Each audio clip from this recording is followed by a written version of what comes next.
Oh boy. Alright, so I am trying to catch up with my movie reviews because I haven't done that many in the last month, and there are movies I've seen, this, Hereditary, Incredibles 2, just things I have yet to review, so I want to do reviews for them really quick just so I can have them out there and share my thoughts. And the first one I want to talk about is Jurassic World Fallen Kingdom, which came out a couple weeks ago. I saw it a few days ago. I didn't have much of a hype going into this. You can watch any of my trailer reactions and realize I wasn't really I wasn't really feeling the trailers. I was just like, yeah, I mean, yeah, it looks like it could be fun. And yeah, I saw it, and a lot of people were trashing this movie. A lot of people, not even just critics. I mean, it has like a 50% on Rotten Tomatoes. That's not terrible. That's either, you know, half the people liked it or half the people didn't like it. You know, it's 50-50. So really, it didn't get terrible reviews. I mean, it wasn't like in the 20% or some shit. It was 50%. So a lot of people are saying like the critic reviews are horrible. I'm like, really? They're not really that bad.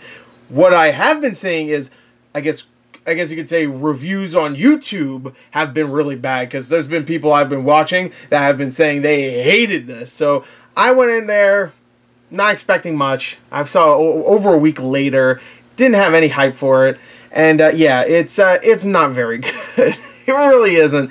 Are there some good things about it? Yes. Director J.A. Bayona, I believe that's how you pronounce his name, who did A Monster Calls, The Orphanage, The Impossible, some great movies, does a great job when it comes to directing and getting really good looking shots. The cinematography is really good. For the most part, the special effects, especially for the dinosaurs, look pretty good. Some of the special effects for maybe some of the lava effects for the volcano, and even some of the smoke effects don't look great, but they don't look bad. Not as bad as some people have been saying. I thought it was going to look really bad, but you know, it looks fine for the most part. The special effects, you know, the dinosaurs don't look amazing. I did like that I could tell there were some practical effects in there, like when the T-Rex is in that giant I guess that giant like container or whatever, you could tell that there was some practical effects there. You could tell like the face was kind of rubbery looking. So I appreciated that they mixed the practical effects with the special effects.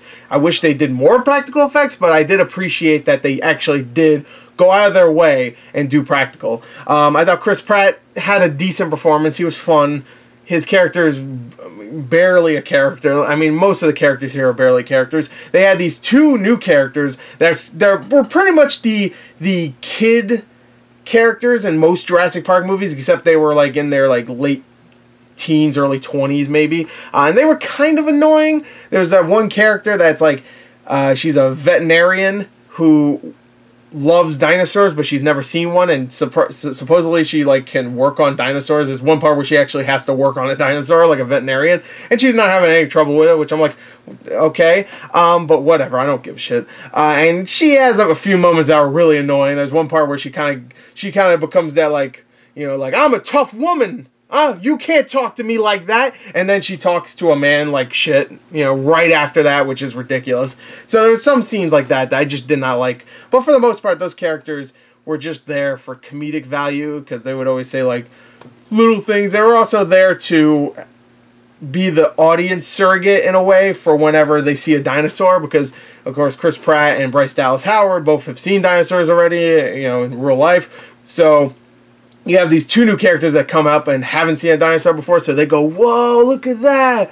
Whoa, that's a dinosaur. So this is supposed to be kind of us, even though this is the 5th movie in the series.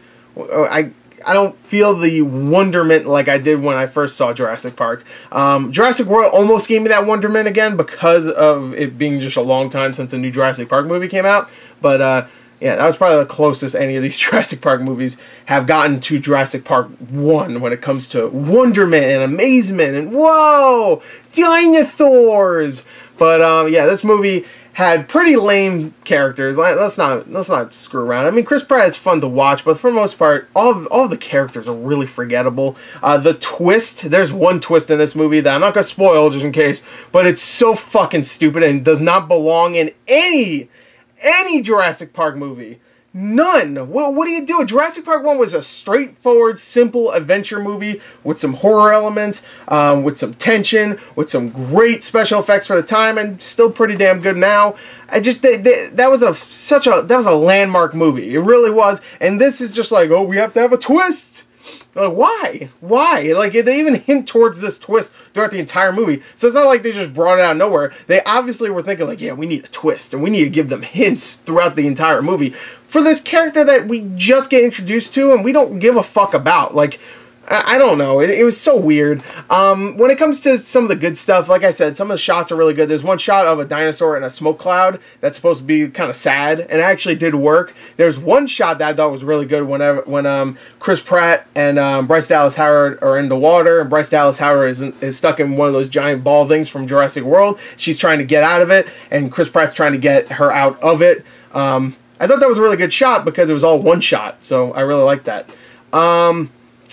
Can't think of anything else. I like the gothic look of the movie once it moved from the island to the mansion, even though the mansion stuff was stupid. I did like the look of it, especially whenever there was like a thunderstorm or something like that, and like the lighting got really dim, and it looked very gothic, which I appreciated, and it was definitely different. The ending itself is stupid as hell too. It's so dumb.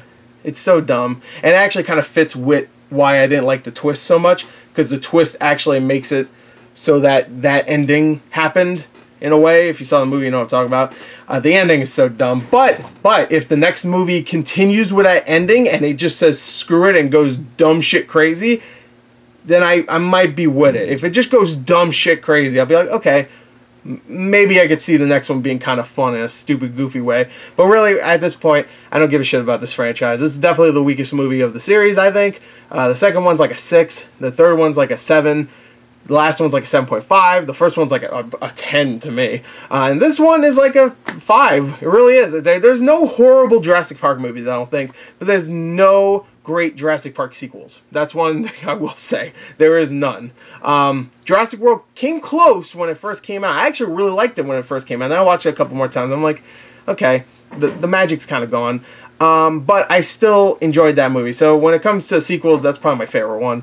But yeah, this one was definitely disappointing. Maybe the next one will be good? Probably not. But there you go. I give this, yeah, I give it a 5 out of 10. Or a 20 out of 40 for all you longtime fans. Bye!